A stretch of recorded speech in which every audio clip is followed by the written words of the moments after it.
नमस्कार दर्शक बंधु आज हूँ 2 अक्टोबर गुरुवार। चलतु देखने आज सकाळ किसी गुरुत्वपूर्ण खबर। जदि पर्यंत वीडियो को लाइक करना वीडियो को लाइक करने सह चैनल को सब्सक्राइब कर कमेंट माध्यम जानतु आपण माने क्यों जिले देखुंत जहाद्वारा एभली गुरुत्वपूर्ण खबर आपण मान पाखे सर्वप्रथम पहुंच। नंबर 1 12 घंटार अवपात पश्चिम केन्द्रीय बंगोपसागर स्पष्ट लघुचाप परवर्ती समय आहरी घनीभूत हो गभीर अवपात रूप नेबा संभावना रही। संभाव्य गभीर अवपात प्रभाव में आसंता काली और 3 तारिख सकाळ राज्य में बड़ वर्षा एवं पवन प्रभाव संभावना रही। प्रभाव में पूजा तोरण सह पेंडेल गुड़िक प्रभावित होगा संभावना रही। आसंता काली 7 ରୁ 20 सेंटीमीटर पर्यंत वर्षा संभावना थिबारु गजपति रायगड़ा कोरापुट मालकानगिरी और कंधमाल जिला को ऑरेंज अलर्ट जारी कराई। सेपरि मयूरभंज केन्दुझर बालेश्वर नवरंगपुर कलाहांडी गंजाम पुरी खोर्धा नयगढ़ और कटक जिला को येलो अलर्ट जारी कर आंचलिक पाणीपाग विभाग। 4 तारिख जाए वर्षा लगी रही मत्स्यजीवी को समुद्र भीतर को जीवाक बारण कर। नंबर 2 वर्षा जो कटक भांगिला तोरण कलेज छक पूजा कमिटी लाइट गेट और राज बगीचा सर्वोदयपुर पूजा कमिटी छातर पारस्पीड भांगी जाइए। घटनास्थल में जानवाहन यातायात ठप होता सूचना मिली सूचना अनुसार दुर्गा पूजा महानवमी अवसर में मुख्यमंत्री मोहन चरण माझी कटक ग्रस्त कर 31 पूजा मंडप बुलबार कार्यक्रम रही। मध्याह्न समय प्राय अध घंटा धरी वर्षा होबारु प्रथमे कलेज छक पूजा कमिटी निकट में गोटे लाइट गेट भांगी जाइए। वर्षा जो राज बगीचा सर्वोदयपुर पूजा कमिटर पारास्पीड रे पानी जमी पारास्पीड भांगी जाइथिला। तेबे कटकर दुर्गा पूजा समय एपरी घटना घटिथिबा चिंतार विषय पलटिछि। नंबर 3 पुलिस एसआई परीक्षा जालियाती रे बड़ कार्यानुष्ठान 117 परीक्षार्थी 2 दलाल को गिरफ्त कला ब्रह्मपुर पुलिस। राति सारा क्राइमब्रांच और ब्रह्मपुर पुलिस जेरा पर 119 जन को गिरफ्त कर गिरफ्त 119 जन को आज कोर्ट चालाण कर परीक्षा जालियाती हैदराबाद जिया बेले 119 जन धरा पड़ते। आंध्र प्रदेश श्रीकाकुलम रे धरतिला Brahmapur police. Odisha police recruitment board द्वारा परिचालित पुलिस सब इन्स्पेक्टर परीक्षा को स्थगित रखा। परीक्षा जालियाती उद्यम होइतिबा अभियोग हेबा परे बोर्ड परीक्षा को स्थगित रखिछि। आसंता अक्टोबर 5 और 6 तारिख रे हेबाकु थिला ए परीक्षा हेले परीक्षा परिचालन दायित्व नेथिबा आंध्र प्रदेश रे एक घरोई संस्था 120 जन परीक्षा आशायी को आंध्र प्रदेश नेउतिबा खबर मिलिया परे आंध्रर श्रीकाकुलम ठारे पुलिस आशायी मानकु धरिथिला। सेमानकु ब्रह्मपुर आनी तदंत करिया परे जालियाती उद्यम संक्रांत रे जणा पड़िथिला। तेबे पुलिस विभाग पक्षरु एने कोन सूचना मिलिथिबा क्राइमब्रांच एक टीम ब्रह्मपुर पुलिस सहायता तदंत करथि जणा पड़िछि। नंबर 4 श्रीमंदिर पाखर तामसिक जिनिस रहिबो नै एबळे एक बड़ निष्पत्ति सरकार नेबाकू जाउछन्ति। एने आलोचना करा जायछि। न अबकारी नीति आसीबा परे सेथिरे एभଳି नियम रखा जिबाकू योजना करा जायथिबा अबकारी मंत्री पृथ्वीराज हरिचंदन मंगलवार दिन सूचना दैछन्ति। मिलिथिबा सूचना अनुसार पुरी श्रीमंदिर 1 किलोमीटर परिधि भितरे मद बिक्री उपरे कटकणा लागि पारे। एसो आमिष बिक्री उपरे मध्ये सरकार प्रतिबंधक लगाइ पारन्ति बोली सुनिबाकू मिलछि। एने मंत्री हरिचंदन को प्रतिक्रिया परे एहाकू वास्तव रूप दिया जाय पारे बोली चर्चा जोर धरिछि। सूचनायोग्य राज्य सरकार नो अबकारी नीति को बहु लोगों अपेक्षा रही। अबकारी नीति आनिबार सरकार बारंबार समय गड़ाई चली। किछि मास तले सरकार पक्षरु एक टीम 3टी राज्य को जाय सेठारे अबकारी नीति किपरि लागुछि तार तथ्य संग्रह करथिले। नंबर 5 चलित वर्ष कार्तिक व्रत अवसर में पुरी हबिशाली मां मानक आगमन सहित श्रीमंदिर में प्रबल भिड़ हेबो। याकू दृष्टि रखी पुरी पुलिस पक्षरु स्वतंत्र व्यवस्था करा जिवो। एसपी प्रतीक सिंह निर्देशानुसार हबिशाली मां मानक पई स्वतंत्र पुलिस व्यवस्था सह समस्त हबिशाली केन्द्र में पुलिस मुतयन करा जिवो। श्रीमंदिर परिसर सिंहद्वार अंचल ग्रांड रोड और समुद्र तट में विशेष प्रतिरक्षा व्यवस्था रहिबो। भिड़ और ट्रैफिक नियंत्रण पई पुलिस कर्मचारी नियोजित हेबे। समस्त थाना विशेषकर सिंहद्वार बलियापंडा तालबणिया कुंभारपड़ा समुद्रकूल ट्रैफिक थाना रे अतिरिक्त पुलिस प्रस्तुत रही। सीसीटीवी निरीक्षण और नियमित पेट्रोलिंग व्यवस्था हेबो। कार्तिक व्रत सुरक्षा व्यवस्थार समीक्षा पई एसपी अध्यक्षता रे विशेष प्रस्तुति बैठक आयोजित होइतिला। नंबर 6 केंद्र सरकार देशर केंद्रीय कर्मचारी एवं पेंशनधारी महंगा भत्ता डीए और महंगा रिलीफ डीआर 3% वृद्धि करने निष्पत्ति नेछन्ति। ए घोषणा केंद्र मंत्री अश्विनी वैष्णव करिसेंति। ए वृद्धि 1 जुलाई 2025 ठारू पिछला भाबे लागू हेबो। ए निष्पत्ति फल में प्राय 49 लाख केंद्र सरकारी कर्मचारी एवं 65 लाख पेंशनधारी उपकृत हेबे। या द्वारा सरकार को अतिरिक्त 10,084 कोटी टंकार आर्थिक बोझ पड़िबो। ए वृद्धि मूल्य वृद्धिर प्रभाव को मुकाबिला करिबा एवं कर्मचारी पेंशनभोगी आर्थिक स्थिति को सुदृढ़ करने लक्ष्य करा जायछि। नंबर 7 अक्टोबर 2025 निवेशकों पर एक नुआ संकेत देछि। विश्व अनिश्चितता एवं आर्थिक अस्थिरता मध्य सुना एवं रूपा भली निरापदा निवेशर चाहिदा वृद्धि पाइछि। अमेरिकार शुल्क नीति मध्यप्राच्यर द्वंद्व एवं केंद्रीय बैंक गुड़िकर सुध हार नीति निरंतर जांच करा जाउछि। अक्टोबर 1 सकाळे मल्टी कमोडिटी एक्सचेंज रे 10 ग्राम सोनार मूल्य 1,16,410 टंका थिला। रूपा प्रति किलोग्राम 1,42,124 टंका कारबार होतिला। इंडियन सरफा एसोसिएशन अनुसार 24 कैरेट सोना दर दाम 10 ग्राम प्रति 1,17,000 टंका एवं 22 कैरेट सोनार दाम 1,07,000 टंका थिला। रूपार मूल्य मध्य किलोग्राम प्रति 1,42,000 टंका रेकर्ड कर जायछि। गत 20 वर्ष को विचार करिबा तेबे 2005 रे 10 ग्राम सुना मूल्य 7600 टंका थिला ताहा 2025 रे 1,17,000 अधिक रहिछि। यह प्राय 1200% रे एक विशाल वृद्धि को प्रतिनिधित्व करे। ए समय मध्ये 16 वर्ष होइछि जेतेबेले सुना सकारात्मक रिटर्न प्रदान करिछि। 2025 रे पर्यंत 31% अभिवृद्धि सहित सुना निवेशकक पोर्टफोलियो शीर्ष रहिछि। नंबर 8 सरकार आदिठारु 19 किलोग्राम रो वाणिज्यिक एलपीजी सिलिंडर रो मूल्य 16 टंका वृद्धि करिसेंति। 14 किलोग्राम घरोई सिलिंडर रो मूल्य अपरिवर्तित रहिछि। दिल्ली रे 19 किलोग्राम रो वाणिज्यिक एलपीजी सिलिंडर रो मूल्य एबे 1595.50 हेबो जहा पूर्वरु 1580 टंका थिला। ए आश्वस्तिर विषय जे सरकार घरोई एलपीजी सिलिंडर रो मूल्य कोनोसी परिवर्तन करि नाहंती। देश अधिकांश सहर रो रंधन गैस रो मूल्य 850 रु 960 टंका मध्ये रहिछि। वर्तमान दिल्ली रे घरोई एलपीजी सिलिंडर 853 टंका, मुंबई रे 852 टंका, लखनऊ रे 890 टंका, अहमदाबाद रे 860 टंका, हैदराबाद रे 950 टंका रहिछि। तैल विपणन कंपनी गुड़िक द्वारा मूल्य वृद्धि पर दिल्ली रे 19 किलोग्राम सिलिंडर मूल्य 1580 रु ह्रास पाई 1595.50 रहिछि। कोलकाता रे सिलिंडर एबे 1684 रु ह्रास पाई 1700 रे उपलब्ध हेबो। मुंबई रे यह 1531 रु ह्रास पाई 1547 उपलब्ध हेबो। सेपरि चेन्नई सिलिंडर रे मूल्य एबे 1754 रे उपलब्ध हेबो जा सेप्टेम्बर रे 1738 रु ह्रास पाइतिला।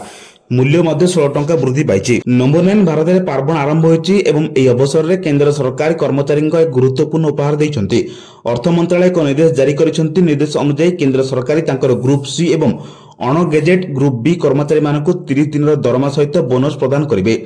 अर्थ मंत्रालय अनुसार कर्मचारी माने 2024-25 आर्थिक वर्ष रे 6908 टंका बोनस पाइबे। ए निर्देश केंद्र कर्मचारी मानक मध्य खुशीर लहरी सृष्टि करिछि एवं सेमाने सेमानकर बोनस परिमाण को नै उत्साहित अछन्ति। सरकार कहिसन्ति 31 मार्च 2025 पर्यंत सेवार थिबा एवं अति कम रे 6 मास धरि निरंतर काम करथिबा कर्मचारी माने ए बोनस पाइबे। केंद्रीय अर्धसामरिक बाहिनी एवं सशस्त्र बाहिनीर समस्त कर्मचारी माने मध्य बोनस राशि पाइबे। या सहित केंद्र सरकारक दरमा गठन अनुसार दरमा पाउथिबा केंद्र शासित अंचल गुड़िक कर्मचारी माने ए बोनस पाइबे। जे कर्मचारी माने संपूर्ण 1 वर्ष पय काम करछन्ति सेमाने 6900 टंकार बोनस पाइबे। जे माने संपूर्ण 12 मास पय काम करिनाहंति सेमाने प्रो राटा बोनस पाइबे। सरकार आड हॉक एवं काजुअल कर्मचारी पय मध्ये बोनस घोषणा करिसन्ति। गत 3 वर्ष मध्ये निरंतर सेवा करथिबा काजुअल कर्मचारी माने 1184 टंका बोनस पाइबे। नंबर 10 सरकारी चाकरी खोजथिबा युवक और युवती मानक पय रेल विभाग एक सुवर्ण सुजोग प्रदान करिछि। रेलवे नियुक्ति board RRB junior engineer depot material superintendent रासायनिक एवं धातु सहायक भली पदवी नियुक्ति पर एक संक्षिप्त विज्ञप्ति जारी करिछि। ए नियुक्ति अभियान अधीन रे मोट 2570 योग्य प्रार्थी को चयन करा जिवो। ए पदवी गुड़िक आवेदन प्रक्रिया अक्टोबर 31 2025 आरंभ हेबो। प्रार्थी माने केवल ऑनलाइन रे सेमानक आवेदन दाखल करबाको पड़िबो। आग्रही प्रार्थी माने 30 नवेम्बर 2025 पर्यंत समय पाइबे। आवेदन प्रक्रिया संपूर्ण डिजिटल हेबो अर्थात कोनोसी ऑफलाइन फॉर्म ग्रहण करा जिवो नाही। नियुक्ति संपर्क रे अधिक सूचना पाई प्रार्थी माने सरकारी वेबसाइट www.rrb.guwahati.government.in रे परिदर्शन करि परिबे। नंबर 11 केंद्र कैबिनेट बुधवार 1 अक्टोबर 2026-27 विपणन ऋतु पाई 6 रबी फसलर न्यूनतम समर्थन मूल्य वृद्धि को अनुमोदन करिछि। प्रधानमंत्री नरेंद्र मोदी अध्यक्षतार अनुष्ठित बैठक में निष्पत्ति नै जाइछि। गहमर एमएसपी 6.59% वृद्धि पाई क्विंटाल पिछा 2425 टंका 2550 टंका होइछि। सूचना और प्रसारण मंत्री अश्विनी वैष्णव कहिसन्ति ए वृद्धि कृषि मूल्य और खर्च आयोगर सुपारिश अनुसार करा जाउछि।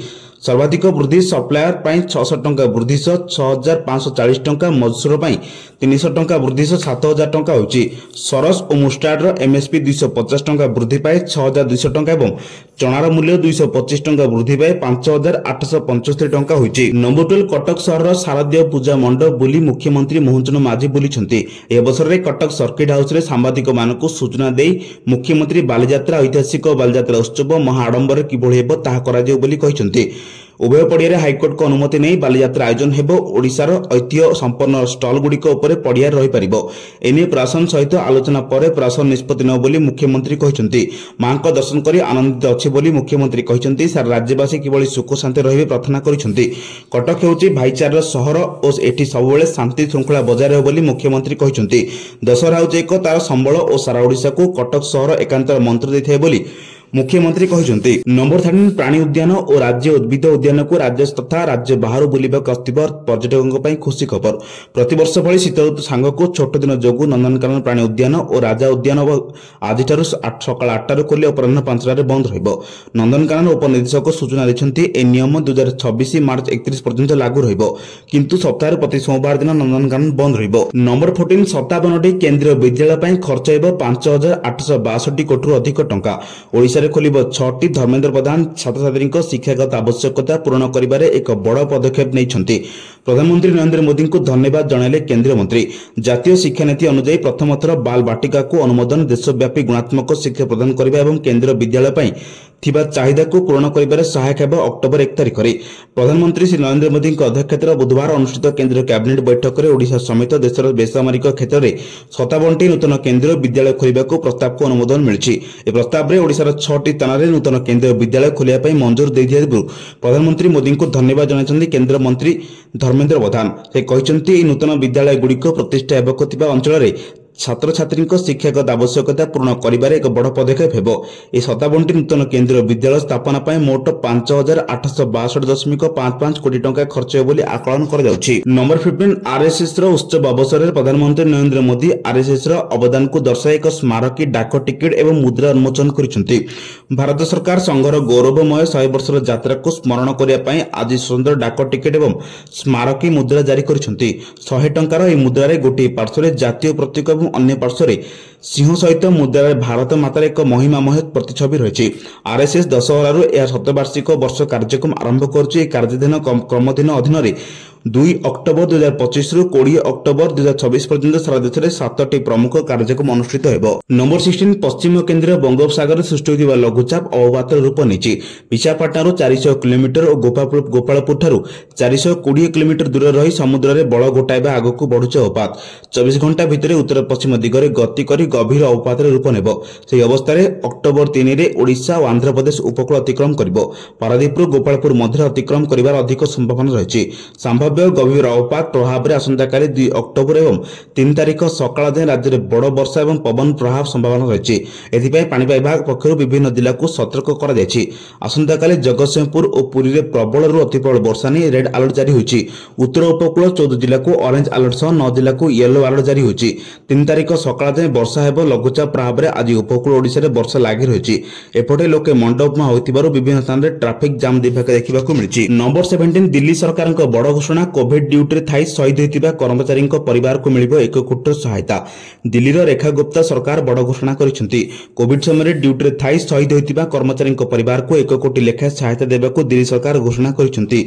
सेपटे मध्यप्रदेश हाईकोर्ट मध्य एक निर्देश देइछंति। कोर्ट रे निर्देश मुताबिक कोविड समय ड्यूटी थाई मृत्युवरण करथिबा सरकारी कर्मचारी पत्नी को कोविड-19 योद्धा कल्याण योजना रे शामिल करी सेमानकु 90 दिन भितर सहायता प्रदान करबाक निर्देश देइछंति। नंबर 18 डाक विभाग पक्षरु स्पीड पोस्ट पाई नुआ शुल्क व्यवस्था लागू होइछि। विभाग पक्षरु वर्धित शुल्क सह केतेक नुआ सुविधा मध्य घोषणा कर जायछि। ग्राहकक परिवर्तित आवश्यकता सहित खाप खुआइबा एवं स्पीड पोस्ट निर्भर योग्यता सुरक्षा सुविधा को आहुरी वृद्धि करबा लक्ष्य विभाग एही पदक्षेप नेथिबा दर्शाइछि। एथिरे कहै जाय जे बढ़थिबा परिचालन खर्च सोमवार आधुनिकरण ध्यान रखी नुआ शुल्क घोषणा कर जायछि। प्रायतः 50 ग्राम पर्यंत ओजन बा दूरता पाई स्थानीय स्पीड पोस्ट शुल्क 19 टंका हेबा सहित अधिक 200 किलोमीटर 47 टंका शुल्क रखा जायछि। सेहिपरि 5 रु 250 ग्राम पर्यंत 24 रु 77 टंका और 251 रु 500 ग्राम पर्यंत 28 रु 93 टंका शुल्क देबाक हेबो। प्रकाश दीर्घ 13 वर्ष पर शुल्क को वृद्धि पाइछि। शेष थर पई अक्टोबर 2012 रे स्पीड पोस्ट शुल्क वृद्धि कर दैतिला। सेहिपरि नुआ सुविधा माध्यम रहिछि ओटीपी आधारित सुरक्षित वितरण, ऑनलाइन पेमेंट, एसएमएस आधारित विज्ञप्ति, सुविधाजनक ऑनलाइन बुकिंग, प्रकृत समय अपडेट एवं पंजीकरण सुविधा इत्यादि रही। नंबर 19 आईसीसी महिला दिनिकिया विश्वकप आरंभ हो जायछि। टूर्नामेंट उद्घाटनी मैच रे आयोजित भारत डीएलएस मेथड रे 59 रन रे श्रीलंका को परास्त कर विजय अभियान आरंभ करिछि। ऑलराउंडर प्रदर्शन पर दीप्ति शर्मा को प्लेयर ऑफ द मैच विवेचित कर दैतिला। मैच पूर्व भारत अनुष्ठित विश्वकप रे भारतीय महिला दलर नेतृत्व नैतिबा पूर्वतन अधिनायक डायना लडुइचा, प्रमिला भट्टा, और मिताली राज को समर्थित कर भारतीय दल आसंता 5 तारिख में कलमठारे पारंपरिक प्रतिद्वंदी पाकिस्तान को भेटिबो। प्रथम बैटिंग करथिबे भारत 25 ओवर सुधा 2 हाई विकेट हराई 120 रन करथिला। नंबर 20 पेंशन पांठी नियामक एवं विकास प्राधिकरण PFRDA NPS रे अनेक गुरुत्वपूर्ण परिवर्तन घोषणा करिछि, जा अक्टोबर 1 2025 रो कार्यकारी हेबो। अण सरकारी क्षेत्र निवेशक माने एबे इक्विटी रे 100% पर्यंत निवेश करि परिबे। या सेमानकु अधिक रिटर्न अर्जन करिवार सुजोग प्रदान करिवो। जदियो बजार रे अस्थिरतार आशंका रहिबो, या सहित एक नूतन मल्टीपल स्कीम फ्रेमवर्क आरंभ करा जिवो, जहा निवेशक मानकु एक PRAN नंबर अधीन विभिन्न स्कीम परिचालन करने को अनुमति देव। एपर्यंत निवेशक माने केवल अवसर समय बाहर को बाहरी पारुथिले, किंतु प्रस्तावित परिवर्तन गुड़िक से 15 वर्ष पर बाहर को बाहर पारिबो। या व्यतीत शिक्षा, चिकित्सा खर्च किंबा घर निर्माण भली आवश्यकता पे आंशिक उठाण को सरल करा जिवो। निवेशकों को सेमानक पांठी सहित अधिक नमनीयता एवं सुविधा प्रदान करिवो। तथापि यार प्रतिक्रिया नरम थिला एवं वर्तमान सेमानकु NPS को फेरिबे को विकल्प दिया जायछि। आगामी परिवर्तन विशेष करी इक्विटी निवेश पई सुजोग एवं सहज उठाण नियम NPS को निवेशक मानक पई और आकर्षणीय करिबो आशा करा जाउछि।